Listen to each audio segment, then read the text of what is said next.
Hi everyone, it's me Cheryl. I hope you're all alright. Yes, I know it's been another long while, but I haven't left you and I haven't stopped doing this. I'm just reducing the amount of time I do it in order to actually finish items to show you, rather than showing you bits and bobs and then putting them away and forgetting them for a long time. I've actually brought, you know about this, you know the granny square blanket? I brought that out and made it into a blanket instead. And I had to buy more yarn to finish it off, but I did that and it's fine and it's finished. Now, I can show you it here now, but you won't get the full picture, so I'll have to insert the picture I took, which is the end.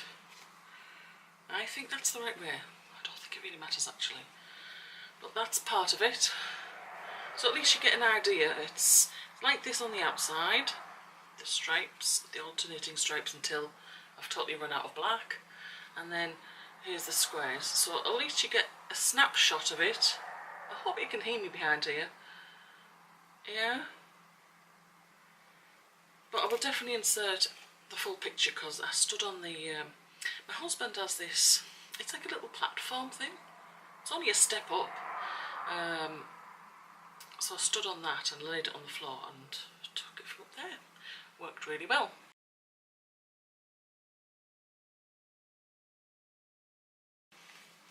And I finished that at the end of May, so it's about the 30th or the 31st, something like that. And prior to doing that, I started on a jumper, a baby jumper. A tin can knits pattern, it is top down raglan. But then, even though I was working on it, halfway through I decided to do a lot of number crunching because she has two patterns. She has the 4-ply fingering weight and she has the worsted Aran weight, but no DK. So I was curious because I've got a lot of DK yarn and I wanted to be able to make it out of that. So I was actually, she provides a lot of information of the sizes and that. So I was taking those numbers for the smaller weight yarn and the larger weight yarn and just doing some number crunching and see if I could figure it out. I think I did it. I've got it down, narrowed it down to 2 possible numbers, but I haven't done it yet. I just thought, oh come on, let's just get on with this and see how it looks when it's finished.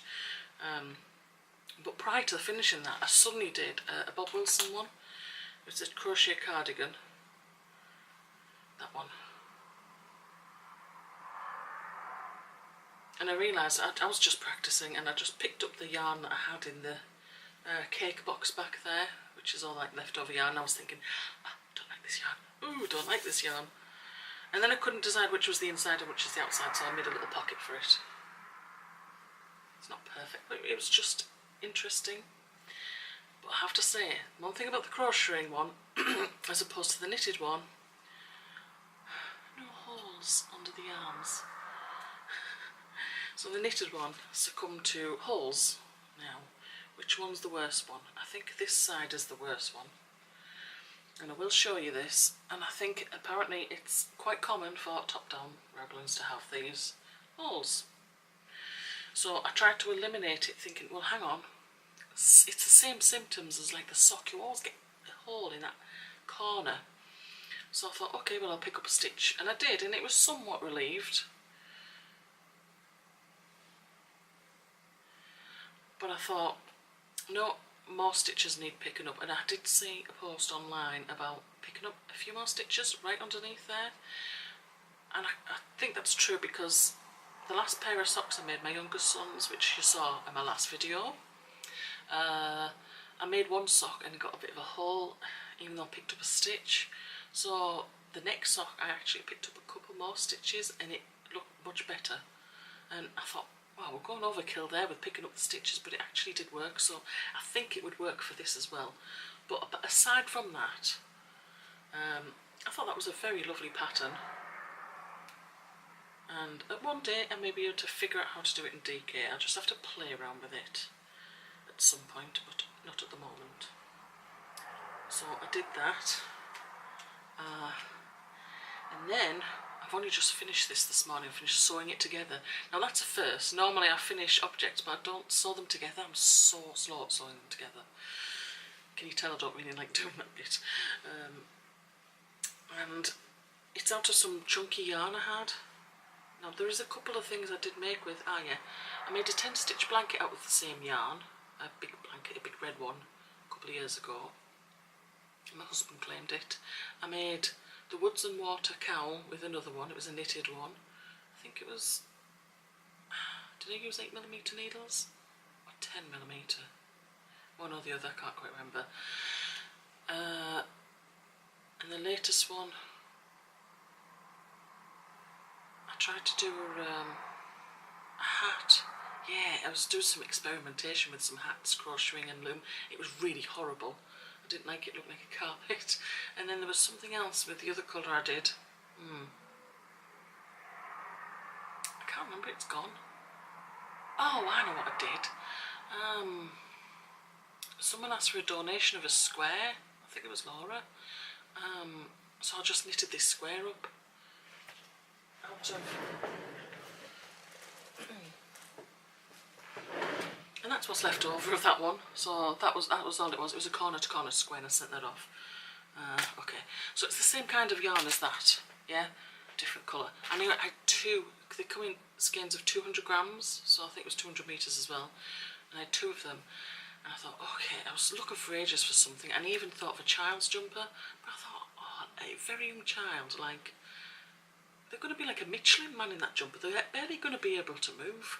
So I thought, well, what's the biggest size top I could make? And I found a pattern through Ravelry, you know, when you just like use the filters and stuff. And it's called Sultry Boat Neck, and I can't remember who it's by, but I will include the link. Don't worry about that. And I made the top, and I made the largest size I could with the amount of yarn I had, and it would fit somebody with a 38-inch bust. And this is it, so it won't fit me. This is it, and it's absolutely beautiful. That's yeah, that is the top.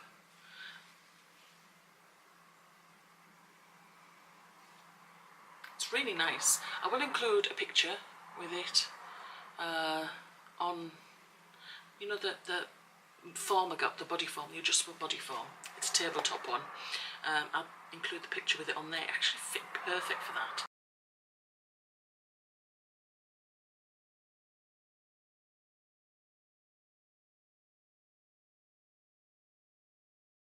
I'll also include a picture of this because on the model as well, because it looks much nicer than me holding it up to the camera.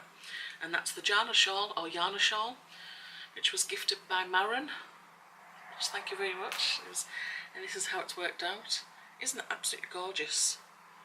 Now, this is unblocked, and I was discussing it with the ladies at Knit and Natter, the one who mainly does shawls, and she said, you know, I don't think it really needs blocking. It's because this seed stitch has such a lot of texture, plus the yarn, which is like a marl, it's got so much texture. Why would you want to stretch it all out? And it does look absolutely fabulous. You see there's the beads on the bottom. When it's on the model it looks nice. I mean, I could put it on me, but really it does look better on the model, and I'm not just saying that. See, I can't even dress myself. I haven't got a mirror there. I'm just looking and I'm just winging it here, and it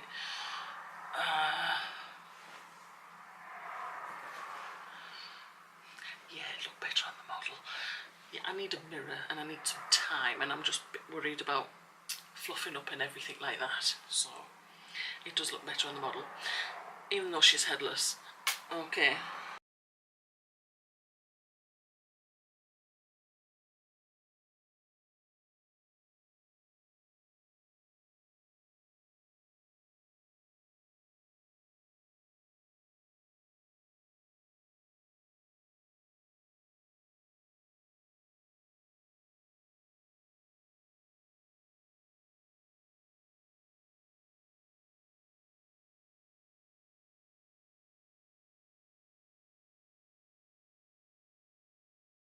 I have actually started somebody else. Who was it?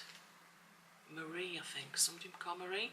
She gifted me an Erin, you know, Erin Gimme Yarn 418 down the rabbit hole pattern. So I've been working on that, but I put it down to finish this top here. So I will continue with that. and it's working absolutely gorgeous. Once you get the setup rows, it's absolutely fine. It was just initially starting was a bit dodgy, but Erin released a video for those who bought the pattern, so of course, because I was gifted the pattern, I got the link. And once I got going, it's no problem, it's all the same, it's well, all the same. It's a repeat of so many rows and it's great, it's growing, so, and it's made with that yarn. Oh. My youngest son got me 2 of these for Christmas. So the other one's actually in this colour. And that's the colour I'm doing the top in, down the rabbit hole shawl. Did I say top? I meant shawl. You know what I mean? You know, I'm nervous. I haven't done this in a while. I'm out of practice. Okay, I'm sure you'll forgive me. Right, so that is everything. And next time I will show you something else that's finished. It's great being able to show you stuff that's finished. I love it. Yeah. And slowly I'm taking things out my UFO boxes. There's a top, it's a Tunisian crochet, and it's actually called Erin Top. It's by Amy Depicted, something like that. Amy, somebody. I've almost finished that as well. It won't be long before that's done. So I'll have something else to show you next time. I'm really pleased. Go me, eh? Yeah. Right, I shall leave it here, and I will see you next time. Please like and subscribe, and I will see you next time. Take care, everyone. Bye-bye.